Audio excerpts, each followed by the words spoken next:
भावनगर में जी 24 કલાકના અહેવાલની ધારદાર અસર જોવા મળી। મહિલા કોર્પોરેટરના ઘર પાસે આતંક મચાવનાર બુટલેગર પકડાયો। આશિષ પરમાર નામના મુખ્ય બુટલેગરની ધરપકડ કરાઈ। ડી ડિવિઝન પોલીસે ધરપકડ કરી વધુ તપાસ હાથ ધરી છે।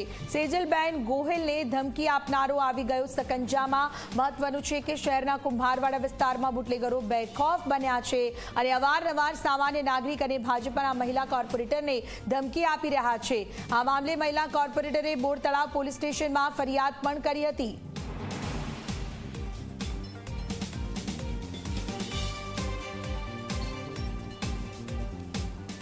બોર તળાવ પોલીસ સ્ટેશન વિસ્તારમાં કુંભારવાડા મિલની ચાલીનો વિસ્તાર છે।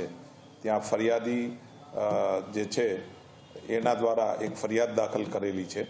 જે અનુસંધાને જે સામેવાળા જે છે એ જ વિસ્તારમાં રહે છે અને રાતના સમયે બંને વચ્ચે બોલાચાલી થયેલ અને એ અનુસંધાને બોર તળાવ પોલીસ સ્ટેશનમાં 504-506-2ની ફરિયાદ દાખલ કરેલી છે અને આ ફરિયાદ અનુસંધાને હાલમાં તપાસ ચાલુ છે।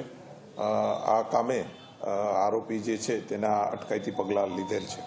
હા, એ જે આરોપી વિરુદ્ધ જે છે એ પ્રોહિબિશનના ગુના બોર તળાવ પોલીસ સ્ટેશનમાં દાખલ થયેલા છે।